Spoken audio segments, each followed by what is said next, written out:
வேண்டும். உங்கள் பிள்ளைகள் படித்து விட்டால் நல்ல நிலைக்கு வந்துவிட்டால் நீங்களும் நிச்சயமாக நல்ல நிலைக்கு வர முடியும் என்ற ஒரு நல்ல எண்ணத்தின் அடிப்படையில் தான் மாண்புமிகு புரட்சித் தலைவி அம்மா அவர்கள் கல்விக்கு அதிக முக்கியத்துவம் கொடுத்திருக்கிறார்கள். அதற்கு அடுத்தபடியாக ஒருவர் கல்வி படித்துவிட்டு வேலை வாய்ப்பு இல்லாமல் அவனால் வாழ்க்கையை முன்னேற்றம் காண முடியாது. அந்த வகையிலே அவர்கள் படித்து முடித்தவுடன் ஒரு வேலையை தேடிக் கொள்ளும் வகையிலே இன்றைய தினம் அம்மா அவர்கள் என்ன செய்து கொண்டிருக்கிறார்கள் என்று சொன்னால், பல வெளிநாட்டு கம்பெனிகள் எல்லாம் நம் ஊருக்கு அழைத்து புரிந்துணர்வு ஒப்பந்தத்தை போட்டிருக்கிறார்கள். அதாவது MOU மெமோரண்டம் ஆஃப் அண்டர்ஸ்டாண்டிங் என்று சொல்வார்கள். அந்த புரிந்துணர்வு ஒப்பந்தம் எதற்கு என்றால், நீங்கள் இங்கே வந்து பல கோடிகளை முதலீடு செய்யுங்கள், அதன் மூலமாக இத்தனை பேருக்கு வேலை வாய்ப்புகளை தாருங்கள் என்று ஒரு புரிந்துணர்வு.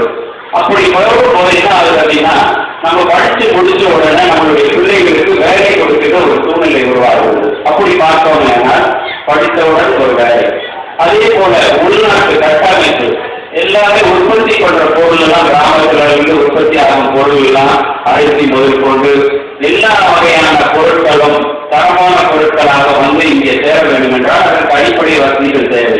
ரோடு இருக்கணும். கிராமத்துல இருந்து நம்மளுக்கு வந்து சேரணும்னா ரோடு வசதிகள்லாம் இருந்தால்தான் மார்க்கெட்டுக்கு வந்து மார்க்கெட்ல இருந்து நம்மளுக்கு வந்து சேரும். அதற்கு அடிப்படை தேவைகள் இன்ஃப்ராஸ்ட்ரக்சர் என்று சொல்லக்கூடிய ரோடு வசதிகள், அடிப்படை வசதிகள் என்று சொல்லக்கூடியது சென்னையில் மட்டும்தான். ரோடு இதெல்லாம் பற்றி இன்ஃப்ராஸ்ட்ரக்சர் என்று சொல்வார்கள். அதையெல்லாம் நல்லபடியாக செய்வதற்காக அம்மா அவர்கள் கவனம் செலுத்தி வருகிறார்கள். ஆக ஒரு நாடு ஒரு மாநிலம் எதுவாக முன்னேற வேண்டும் என்று சொன்னால் அதற்கு அடிப்படை தேவை கல்வி, அதற்கு அடுத்தபடியாக வேலை வாய்ப்பு, அதற்கு அடுத்தபடியாக உங்களுக்கு சௌகரியமாக வரக்கூடிய ரோடு வசதிகள் எல்லாம் இதெல்லாம் இருந்துவிட்டால் நிச்சயமாக உங்களுக்கு ஒரு முன்னேற்றம் நிச்சயமாக இருக்கும் என்ற அடிப்படையில் தான் இதை போன்ற திட்டங்கள் எல்லாம். ஆக நமக்கு வேண்டிய திட்டங்கள்லாம் அம்மா அவர்கள் தீட்டுகிறார்கள். ஆனால் இந்த வேண்டிய நிதி ஆதாரம் எங்கே கிடைக்கிறது என்றால் நம்மளுடைய பங்களிப்பாக மத்திய அரசிலிருந்து வாங்க வேண்டும். மத்திய அரசு நமக்கு கொடுக்க மறுக்கிறது. இதற்காகத்தான் சமீபத்தில் டெல்லிக்கு அம்மா சென்றார்கள்.